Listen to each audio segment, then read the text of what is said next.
예레미야서 33장을 보겠습니다. 1절에서 3절까지 함께 읽겠습니다.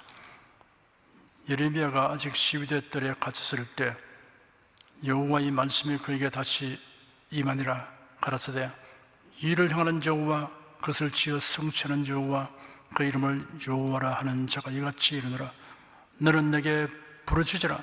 내가 네게 응답하였고 네가 알지 못하는 크고 비밀한 일을 네게 보이리라. 예루살렘이 바빌론의 침공으로 위기에 처했을 때 애국 군대가 유다를 돕기 위해 출정하자 바빌론 군대가 이를 대처하기 위해 포위를 풀었습니다. 유다 백성들은 한숨을 돌리고 희망을 갖게 되었습니다. 이러한 상황에서 예레미야가 여전히 유다 나라의 멸망을 예언하니 왕과 관원들과 백성이 예레미야를 민족 반역자로 취급하였습니다. 그래야 예레미야를 시위대 감옥에 가두었습니다. 누구나 밝은 소식, 희망을 갖게 하는 소식을 듣기 원합니다. 그런데 무엇이 좋은 소식인가 혹은 나쁜 소식인가를 분별해야 합니다. 그러하지 못하면 자신이 듣기 원하는 소식이면 좋은 소식이라는 그릇된 판단 기준을 가지게 됩니다.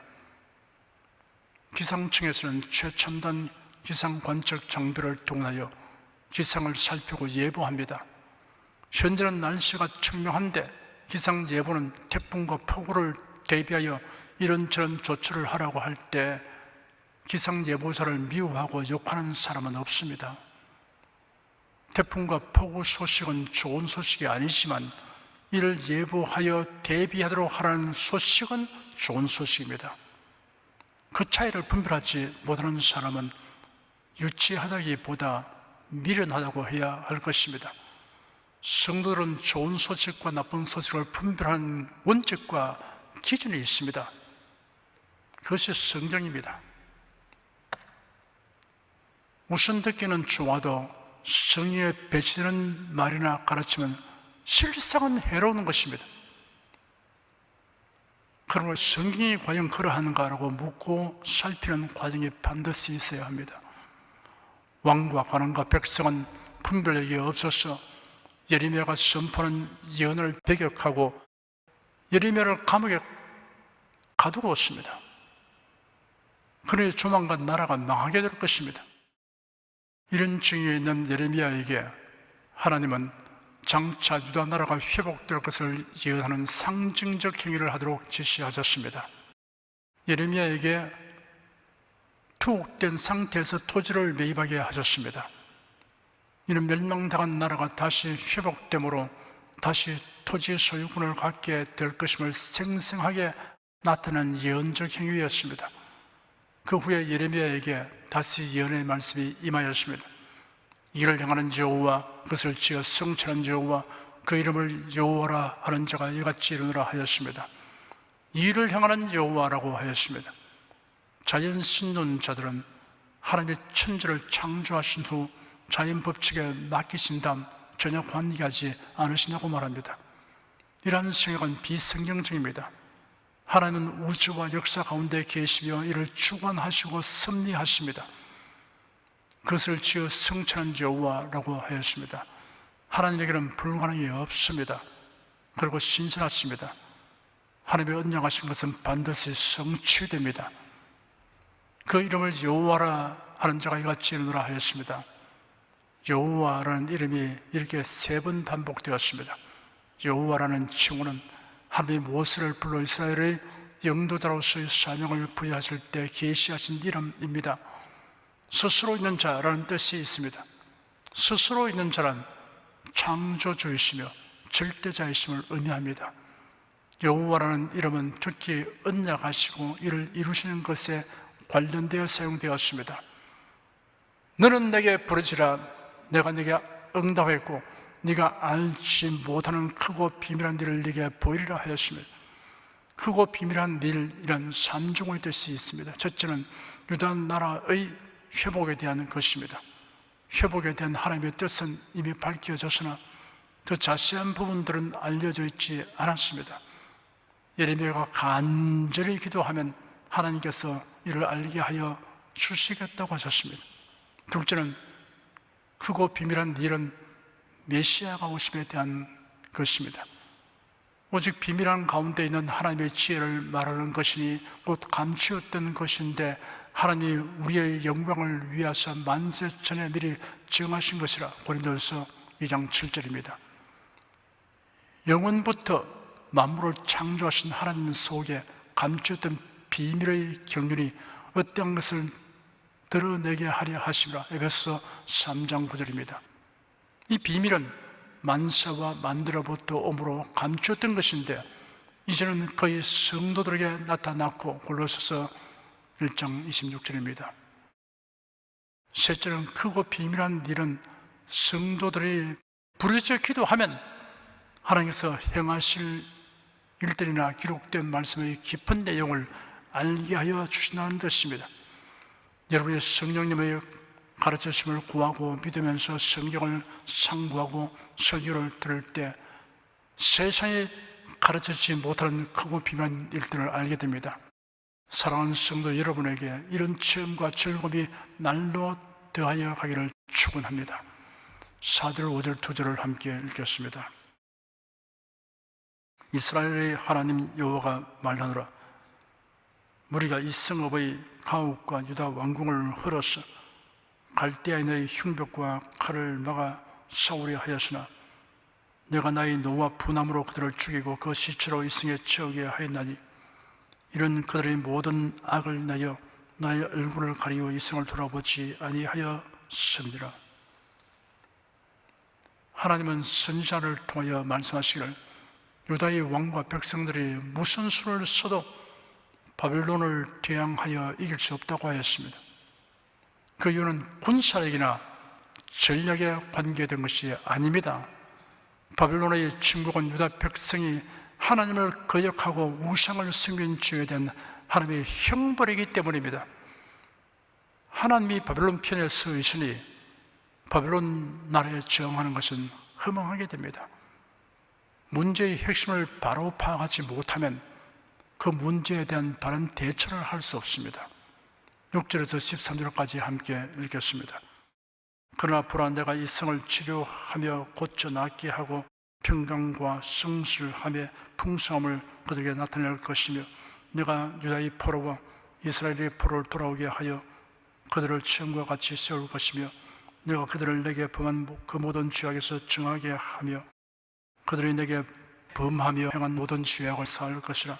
이 성읍이 세계 열방 앞에서 내게 기쁜 이름이 될 것이며 찬송과 영광이 될 것이요 그들은 나의 이 백성에 베푼 모든 복을 들을 것이요 나의 이 성읍에 베푼 모든 복과 모든 평강을 위하여 두려워하며 떨리라. 나 여호와가 이같이 말하노라. 너희가 가리켜 말하기를 황폐하여 사람도 없고 짐승도 없다 하던 여기 곧 황폐하여 사람도 없고 주민도 없고 짐승도 없던 유다 성읍들과 예루살렘 거리에서 즐거워하는 소리, 기뻐하는 소리, 신랑의 소리, 신부의 소리와 및 만군의 여호와께 감사하라. 여호와는 선하시니 그 인자심이 영원하다 하는 소리와 여호와의 집에 감사제를 드리는 자들의 소리가 다시 들리리니 이런 내가 이 땅의 포로로 돌아와서 처음과 같이 되게 할 것임이니라. 여호와의 말이니라. 나 만군의 여호와가 이같이 말하노라. 황폐하여 사람도 없고 짐승도 없던 이곳과 그 모든 성읍에 다시 목자에 갈 곳이 있으리니 그 양무리를 높게 할 것이라. 산지 성읍들과 평지 성읍들과 남방의 성읍들과 베냐민 땅과 예루살렘 사면과 유다 성읍들에서 양무리가 다시 계수한 자의 손 아래로 지나리라. 여호와의 말이니라. 하나님께서 그의 백성을 징벌하여 상처 입게 하셨으나 다시 회복하게 하실 것입니다. 이 회복은 무엇보다도 하나님의 긍휼에서 비롯됩니다. 그리고 한편으로는 유다 백성들이 포로 생활을 통하여 회개하고 하나님을 경외하게 되기 때문입니다. 14절에서 18절까지 함께 읽겠습니다. 나 여호와가 말하노라. 보라, 내가 이스라엘 집과 유다 집에 대하여 이런 선한 말을 성취할 날이 이르리라. 그날 그때 내가 다윗에게 한 의로운 가지가 나게 하리니 그가 이 땅에 공평과 정의를 시행할 것이라. 그날에 유다가 구원을 얻겠고 예루살렘이 안전히 거할 것이며 그 성은 여호와 우리의 의라 일컬음을 입으리라. 나 여호와가 이같이 말하노라. 이스라엘 집 위에 앉을 사람이 다윗에게 영이 끊이지 아니할 것이며 내 앞에서 번제를 드리며 소제를 사라며 다른 죄를 항상 들을 우리 사람 제사장들도 끊이지 아니하리라 하시니라. 단순히 포로생활에서의 해방과 회복의 약속을 넘어 메시아 왕국에 대한 약속입니다. 예루살렘의 안전이나 그 성의 의로운 그리고 우리 사람 제사장의 직무를 끊이지 않고 수행하는 말씀은 문자대로 이루어지지 않았습니다. 그러므로 이 말씀은 메시아로 인하여 구원 얻게 될 사람들과 그들이 영원히 갈 처소의 안전에 대한 약속입니다. 그리스도 안에서 주님께서 예비하신 집에 거할 자들은 모두 그리스도의 의를 입은 자들이라는 것을 의미합니다. 그리고 예수 그리스도께서 영원한 대상이 되실 것에 대한 예언입니다. 19절에서 22절까지 함께 읽겠습니다. 여호와의 말씀이 예레미야에게 임하니라. 가라사대 나 여호와가 이같이 말하노라. 너희가 너희 낮에 대한 나의 약정과 밤에 대한 나의 약정을 파하여 주의자로 그것들을 읽게 할 수 있을진데 내 종 다윗에게 세운 나의 언약도 파하여 그로 그 위에 앉아 다스릴 아들이 없게 할 수 있겠으며 내가 너를 심으란 레인 제사장에게 세운 언약도 파할 수 있으리라. 하늘의 만상은 셀 수 없으며 바다의 모래는 청량할 수 없느니 내가 그와 같이 내 종 다윗의 자손과 나를 섬기는 레인을 번성케 하리라 하시니라.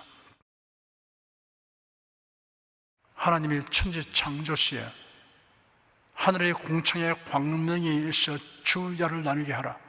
또 그 광명으로 하여 징조와 사시와 일자와 열한이 이루라 하셨습니다. 이날 이후 낮과 밤이 생기는 것은 변함이 없습니다. 이와 같이 하나님의 언약도 반드시 이루어집니다. 누구도 그 무엇으로도 파기하거나 변케 하지 못합니다. 하나님께서 아브라함에게 후손이 하늘의 별과 바닷가의 모래처럼 번성하리라 하셨습니다. 다윗 자손의 번성도 그 가운데 포함되어 있습니다. 레위의 후손도 마찬가지입니다.